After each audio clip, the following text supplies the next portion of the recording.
मुल्तान में इस टाइम तेज़ हवाएं चल रही हैं। हम हैं एडवांस जीआई लिवर टावर के रूफ टॉप पर। मेरे साथ एजाज साहब हैं जो नेस्ट प्रॉपर्टीज़ हैं। रेयान भाई इस टाइम नहीं है वीडियो में, ये उनका सारा देखते हैं और इन्होंने बेहतरीन शानदार लिवर टावर जो है खड़ा किया। मेरे साथ हैं एस्थेटिक्स इंजीनियरिंग से कादिर साहब। ये मुल्तान जनूबी पंजाब के नहीं पूरे रीजन के वाहिद स्ट्रक्चरल इंजीनियर हैं। अब स्ट्रक्चरल इंजीनियर क्या होता है, बताएं क्या होता है स्ट्रक्चरल इंजीनियर? अस्सलाम वालेकुम, मेरा नाम इंजीनियर ग़ुलाम कादिर वक़ार है।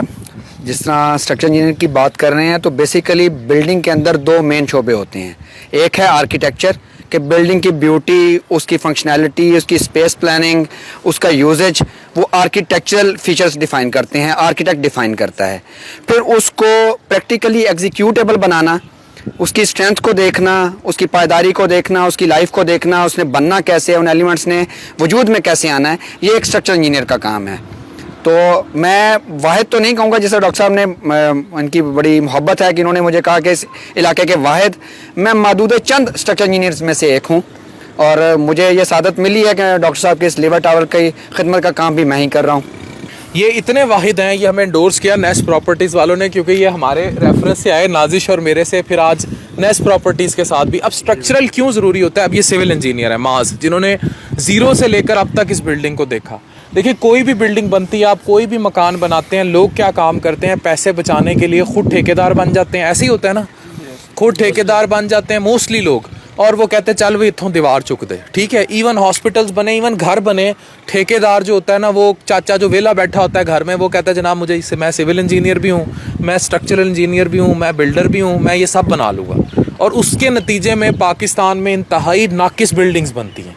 कोई उनका टेस्ट नहीं होता, ना सॉइल टेस्ट होता है, ना स्ट्रक्चरल टेस्ट होता है, ना लेंटर बीम्स, ना कोई और टेस्ट होता है। इसी वजह से पाकिस्तान में अगर खुदा ना खास्ता कभी तुर्की तर्ज का ज़ल्ज़ला आ गया तो आधा पाकिस्तान गिर जाएगा, उन चाचों की वजह से जो ऑलरेडी कब्रों में रेस्ट कर रहे होंगे। वो कहेंगे आजा भाई वेलकम।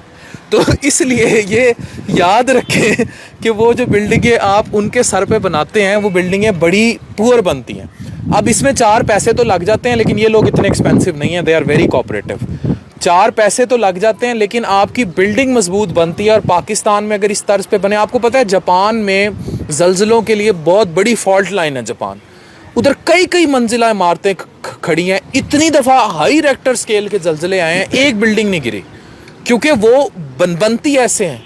हमारे यहाँ बनाई होती है चाचा बशीर ने, तो वो किसी भी टाइम ज़रा सा भी आएगा वो बिल्डिंग गिर जाएगी। तो इन लोगों की अहमियत को समझें कि they are important for your building, कि उसका सॉइल टेस्ट हो, उस पर स्ट्रक्चरल इंजीनियर इन्वॉल्व हो जो बताए कहाँ लेंटर डलना है, कहाँ बीम डलनी है, फिर उसको प्रॉपर बिल्डर्स बनाएं, फिर एक सिविल इंजीनियर हर वक्त मौजूद हो। ऐसे बिल्डिंग्स बनती हैं। अगर आप बिल्डिंग सिर्फ घर में एक फालतू चाचा जी पे छोड़ देंगे, या किसी भी खालू पे जो वेला बैठा हुआ कहेगा मैं बनवा देना खड़े होकर, कोई मसला नहीं, वो 4 मिस्त्री मजदूर पकड़ेगा, ईंटें चढ़ानी शुरू कर देगा, और फिर आप 2 मंजिला 3 मंजिला, बच्चे बढ़ते जाते हैं, फिर एकदम धड़ाम से बिल्डिंग गिरती है। चाचा साहब 100 साल पहले पधार चुके होते हैं। उल्टा वो स्ट्रक्चर इंजीनियर को जो है ब्लेम भी कर रहे होते हैं कि बच्चे ने इन्होंने की आंदा है। मैनू बड़ा पता है, मेरे उस्ताद ने बहुत अच्छा दसिया सी मैनू।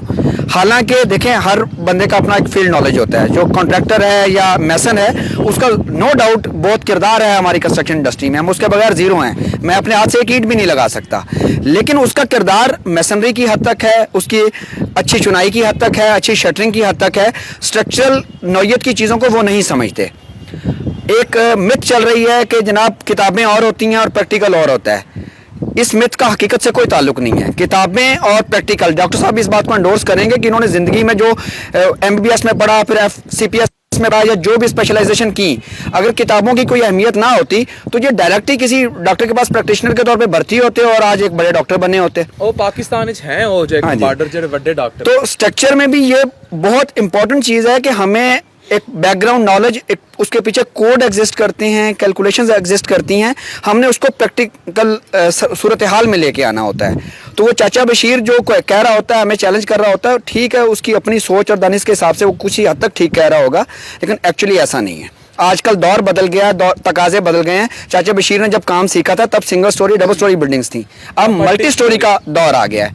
तो इसमें अगर आप अपनी बिल्डिंग की लाइफ चाहते हैं और कंफर्ट से रहना चाहते हैं, आपको ये डर ना हो कि कभी छत गिरेगी या कोई दीवार गिरेगी, तो आपको मेरा ख्याल है प्रोफेशनल्स के साथ कोऑपरेट करके चलना चाहिए। तो कादिर भाई जो हैं ये बहुत अच्छा काम करते हैं, इनकी मैं डिटेल्स भी आप लोगों को दे दूंगा। ये हम कोई कमर्शियल नहीं बना रहे, मैं इनके काम से इम्प्रेस बहुत हूँ। नेस्ट प्रॉपर्टीज़, ये रेयान की आप पिक्चर देख रहे हैं, मैं इनके काम से भी और माज भी, इन लोगों ने 24 घंटे इधर होता है दिन रात, ठीक है, और लोग भी बहुत सारे। तो नाजिश देखो अब किस तरह स्ट्रक्चर खड़ा हो गया, इंशाल्लाह 2-3 महीने में हम फंक्शनल हैं। क्या कहोगी? नहीं, डेफिनेटली एक जो प्रोफेशनल टच होती है वो आपको प्रॉपर मिल रही होती है। जो हम मशवरा दें और इनको प्रॉपरली एग्जीक्यूट करना, कुछ ड्रीम्स होते हैं वो हम ड्रीम लेके बिल्डिंग की तरफ चलते हैं, और जब उन ड्रीम्स को प्रॉपर फॉर्मुलेट कैसे करना है, उन लोगों के लिए प्रोफेशनल टीम की बहुत ज़रूरत होती है, और प्रोफेशनल टीम को ही लेके चलना चाहिए ताकि आपके ड्रीम्स जो हैं वो ड्रीम्स पायदार भी रहें। इजाज़ साहब क्या कहेंगे, रेयान की तरह क्या कहेंगे, कैसे? मैं सर यही कहूँगा, आपने अच्छी बात की है, कादिर साहब ने भी की है कि प्रोफेशनल के साथ चलना है। जब ये स्ट्रक्चर दे देते हैं, अगर आप प्रोफेशनल नहीं है, कंट्रैक्टर प्रोफेशनल नहीं है, उसको रीड ही नहीं कर सकता, समझ ही नहीं सकता, तो इसको एग्जीक्यूट कैसे कराएगा? उसी में फिर नुक्स जो रहते हैं वो रह जाते हैं कि आप जो कंट्रैक्टर हैं वो भी प्रोफेशनल हों, एक्सपीरियंस भी हों, जो स्ट्रक्चर को अंडरस्टैंड करें, आर्किटेक्चर की जो भी छोटी मोटी चीज़ें हैं उनको समझेंगे तो वो एग्जीक्यूट करेंगे। जब एग्जीक्यूट करेंगे तो वो पूरी एक टीम का ही पार्ट बन जाता है कि वो एक बिल्डिंग जो है ना वो आलीशान बनती है, आपके ख्वाबों की ताबीर होती है ना। माज इंजीनियर हैं, आप लोगों के चाचा बशीर की वजह से इन जैसे बहुत सारे इंजीनियर्स पाकिस्तान में, ना सिर्फ क्योंकि चाचा बशीर ऐसा करैक्टर है जो बिजली के स्विच से लेकर हर चीज़ ठीक करता है। वो इलेक्ट्रिकल इंजीनियर को भी आउट करता है इस मुल्क से, वो इन जैसे सिविल इंजीनियर को भी आउट करता है, और इन जैसे कई सिविल इंजीनियर तुम्हारे जितने क्लास फेलो हैं, कोई सऊदीया में पढ़े होंगे, कोई ईरान में पढ़े होंगे, कोई दुबई में पढ़े होंगे, सस्ती लेबर पर, लेकिन फिर भी यहाँ से ज़्यादा कमा रहे होंगे, और वो चाचा बशीर इनको भगा देता है क्योंकि वो इनका रिस्क रोज़ी खा जाता है।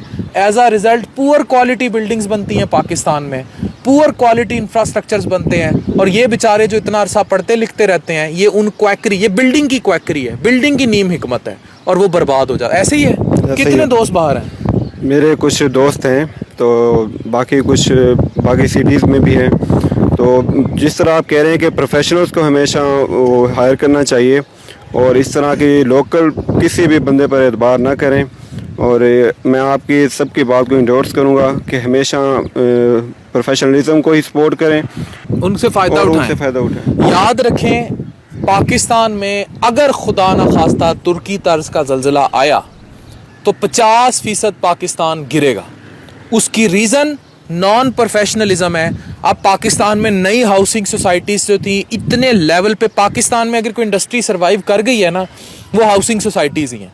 वहाँ अगर प्रोफेशनल से काम नहीं लिया जाएगा, मैं इसलिए इंडोर्स कर रहा हूँ बार बार इस चीज़ को कि आप आज नहीं सोच रहे, लेकिन 30 साल बाद आपके बेटे के ऊपर छत गिर सकती है, आपकी बेटी के ऊपर छत गिर सकती है। इस चीज़ को ज़रूर साथ रखें। अब माज ने मेरे से बड़ी दफ़ा बहस भी हुई है, डांट भी खाई है हमने आपस में, लेकिन ये मैं ऐसे कहता था दीवार कैसे गिर जाएगी, लेकिन ये प्रोफेशनलिज्म में हमें चीज़ों को कैडर करना पड़ता है। अगर आप सीरियस हैं अपने कंसर्न्स लेके, तो याद रखें आप अपना घर ज़रूर बनवाएं, अपना ऑफिस ज़रूर बनवाएं, अपनी बिल्डिंग ज़रूर बनवाएं, लेकिन ये देख लें कि वो जो मिस्त्री साहब हैं वो कहीं मिस्त्री से मज़दूर और मज़दूर से बिल्डर, और ये बनते तो आए हैं, लेकिन क्या उन्होंने वो रिक्वायर्ड तालीम हासिल की है, या बस वो एक टाइकॉन है और वो एक बिल्डर है? ये चीज़ें हमारी कंस्ट्रक्शन को तबाह कर गई हैं। जो ये तो किसी से भी जाके पूछ लें, जो स्पेशलिस्ट होगा वो उस चीज़ का स्पेशलिस्ट होगा।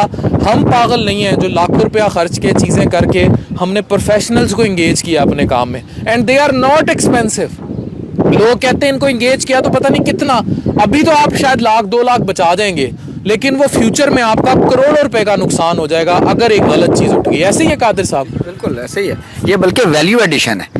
आप इसको ये भी नहीं कह सकते कि आपने एक्स्ट्रा स्पेंड किया है, इसके बदले में आपको बहुत सारी ऐसी फेवर मिल रही होती है जो अनसीन होती हैं।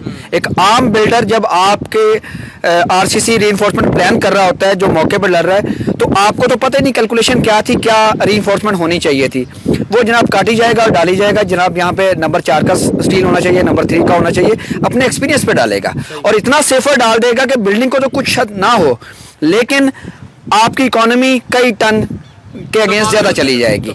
तो जब हम उसको प्रॉपरली प्लान करेंगे तो हम उसके सेफ्टी इश्यूज़ को भी देख रहे होंगे और आपकी इकोनॉमी को भी देख रहे होंगे। जिस तरह देखें, हम एक पूरा टीम वर्क है। ये मेरे साथ नवाबजादा मौजूद हैं, हम कोई सिंगल पर्सन इसमें एक्ट नहीं कर रहा होता, हम हर एस्पेक्ट से देखने के लिए हमने एक पूरी टीम तश्कील दी हुई है ताकि हम उसका कोई भी पहलू मिस ना कर जाएं। तो बदले में हम आपको पायदारी भी देते हैं, इकोनॉमी भी देते हैं और कंफर्ट भी देते हैं। चलें देख लें कि भाई इस तरह और इतना ज़बरदस्त काम होता है और ये सब आप मिल के करें तो टीम वर्क होता है। एडवांस मैदा व जिगर टावर मुल्तान जो है बड़ी जल्दी इसका इफ्तिताह होगा। ये ख़ित्ते में इनकलाब है, ये मुल्क नहीं दुनिया के बड़े लिवर ट्रांसप्लांट यूनिट्स के साथ काम कर रहा है। एडवांस इंटरवेंशनल एंडोस्कोपी स्वीट यहाँ भी मौजूद है और उनके साथ काम भी कर रहा है बाहर, और भी बहुत कुछ बहुत जल्द मैदे व जिगर के साथ और भी फील्ड्स में ये एक्सपैंड करेगा और बहुत सारी चीज़ें लेके आएगा। डॉक्टर अफान कैसर साइनिंग ऑफ।